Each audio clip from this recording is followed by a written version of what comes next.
ሮዛ በእጇ ላይ ያለውን ገንዘብ እንድታስገባለት ሲጠይቃት አይ እኔ የለኝም ብላው ነበር። እሱ ግን የሆነ ነገር ላሳይሽና ከዛ ትወስኛለሽ ሲላት እሺ አሳየኝ ምንድን ነው ትለዋለች። እሱም የያዘውን የእርቃን ፎቶና ቪዲዮ ያሳያታል።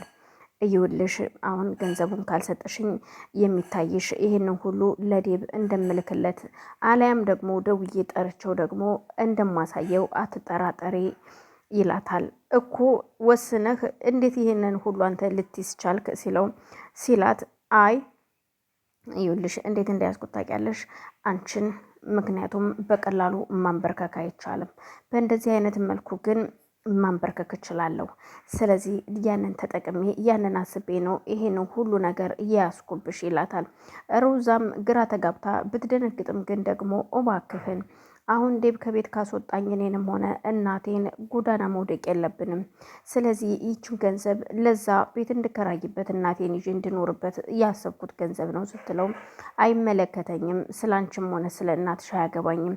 ምክንያቱም እኔ ገንዘቡ ዛሬ ያስፈልገኛል፣ ከአንድ ሰዓት በኋላ ህይወት አደጋ ላይ ነው ይላታል። እኮ የምን አደጋ ነው? እሱ ላንቺ አይመለከትሽም። እኔ የምፈልገው ገንዘቡን ነው። አሁን ታስገቢልኛለሽ ወይስ አታስገቢልኝም ሲላት እና ቆይ ጨክነህ ልታሳየው ነው ባላስገባልህ? ኦፍኮርስ አሳየዋለሁኝ። ምን የምጠብቅ ይመስልሻል ይላታል። ሩዛም በጣም ትናደድና በለሽ ይኸው አስገብቼልሃለሁ ትልና ደረሰኙን ታሳየዋለች። እሱም በቃ እሺ አመሰግናለሁ፣ አሁን መሄድ ትችያለሽ ሮዛ በቃ ይላታል።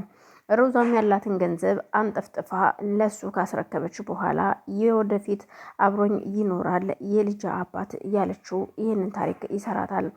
እሱ ደግሞ ያው 2 ሰዓት ተሰጥቶት ስለነበር ያችን ሰዓቱን ማክበር ስለነበረበት ለባንቴሮ ይደውልና ባንቴሮ እና የቅድሙ ቦታ እየጠበቅኩህ ነው ይለዋል። ባንቴሮም ሰውየው ምንም ነገር አልያዘም፣ ሽጉጥም አልያዘም፣ ምንም አልያዘም። ምን አስቦ ይሆን? እርግጠኛ ነኝ በዚህ 2 ሰዓት ውስጥ እንዴት ገንዘብ ሊያገኝ ይችላል? ዛሬ ይሄንን ሰው መግደል አለብኝ፣ አሊያም ብቻ የሆነ ነገር ገድየው ብታሰርም 10 ዓመት ወይም 20 ዓመት ነው፣ አሊያ ደግሞ እድሜ ይፍታ ሊሆን ይችላል። ግን ደግሞ እውነት ገንዘቤን ክዶኝ እንዲሁ ዝም የምለው አይነት ሰው አይደለሁም።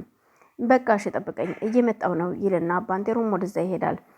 ሔዋን በአጋጣሚ ከቤት ወጥታ፣ ምክንያቱም ባንቴሮ ያላት ነገር ጭንቅላቷን መቷት ስለነበር ከግቢ ወጥታ የሆነ ቦታ ተጠግታ ሲጋራ እያጨሰች ነበረ። በዛን መሀል ብቻዋን እያወራች ነበር። ምክንያቱም እኔ ዴብን ትቼ እንዴት እሱን ላፈቅር እችላለሁ? ግን ደግሞ የእሱን ልብ መጉዳት አልፈልግም።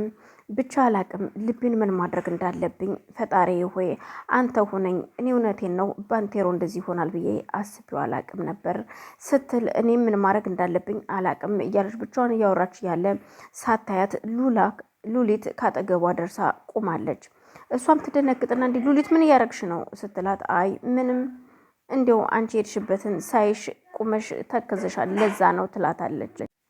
ሰላም ሰላም፣ ውድና የተከበራችሁ የመግቢያ ቤተሰቦች እንዴት ናችሁ? ሰላም ናችሁ ወይ? ሰላማችሁ ይብዛልኝ በያላችሁበት።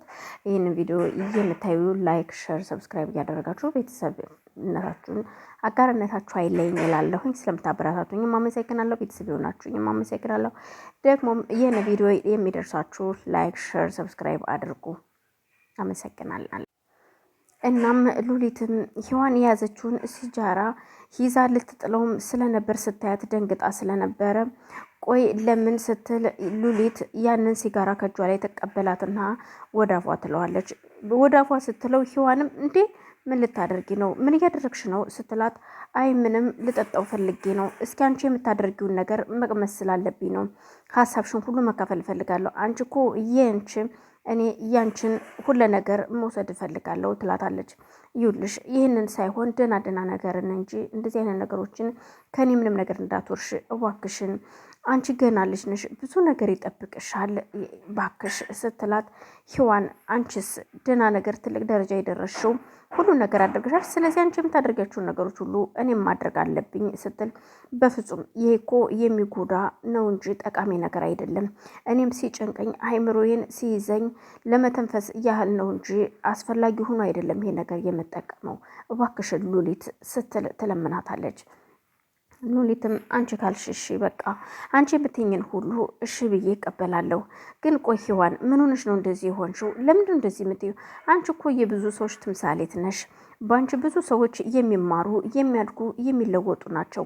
እንዴት እንደዚህ ታደርጊያለሽ? ስትላት አላቅም፣ እኔ ምን እንደምልሽ አላቅም ሉሊት፣ ብቻ ግራ ገብቶኛል። እንደ ሰው ተምሬያለሁ፣ ብዙ ትልቅ ደረጃ ደርሻለሁ፣ ገንዘብም አለኝ፣ ሁሉም ነገር አለኝ። ግን የሆነ ነገር እንደጎደለ ይሰማኛል። ግን ደግሞ እሱ ደግሞ ያልሆነ ነገር የሚረዳኝ ብቻ ምን እንደምልሽ አላቅም ሉሊት የኔ ቆንጆ፣ አሁን በቃሽ ወደ ቤት እንግባ ትላትና ወደ ቤት ይሄዳሉ። እሷም ቤት ውስጥ ገብታ እዛው በረንዳ ላይ ቁጭ ብላ ነበር ሔዋን። ሮዛ ትመጣና እሺ ጓደኛዬ እንዴት ነሽ ስትል ታፌዝባታለች። ሔዋንም ደግሞ ምን ፈልገሽ ነው የመጣሽው? ቆይ አንቺ ምንድን ነው የኔና ያንቺ ጓደኝነት ይህን ያህል የሚያቀራርበን አይደለም እና ምን እያደረግሽ ነው ስትላት የሆነ ነገር ልጠይቅሽ ፈልጌ ነበረ። ቆይ አንቺ ግን ተምረሻል፣ ስራ አለሽ፣ ብዙ ነገሮች አሉሽ። ግን ደግሞ ቆይ እንዴት ነው ነገሩ አልገባኝም ስትል ምን ለማለት ፈልገሽ ነው ግን ሮዛ የምትዩን ነገር መናገር የፈለግሽውን እንደዚሁ በቀጥታ መናገር ትችያለሽ፣ ዙሪያ ጥምጥም አትሄጂብኝ ስትል ተቆጥታ ሔዋንም ትመልስላታለች። ሮዛም አይ እኔማ እየፈለግኩትኝ ያው ስልሽ ለምንድን ነው የማታገቢው? የራስሽን ህይወት ለምን አትኖሪም? እርግጠኛ ነኝ ብዙ ወንዶች ይፈልጉሻል፣ ብዙ ሰው ይመኝሻል። አንቺ ግን ለምንድን ነው ስትላት፣ ቆይ ግን አንቺ ሀሳብሽ ምንድን ነው? ወደፊት በቃ መኖር ነዋ። ቆይ አንቺ ተምረሻል፣ ሁሉም ነገር አለሽ፣ እንዴት መኖር ብቻ ስትላት፣ አዎ መኖር ነው የምፈልገው፣ ምንም ነገር አልፈልግም ሌላ መኖር ብቻ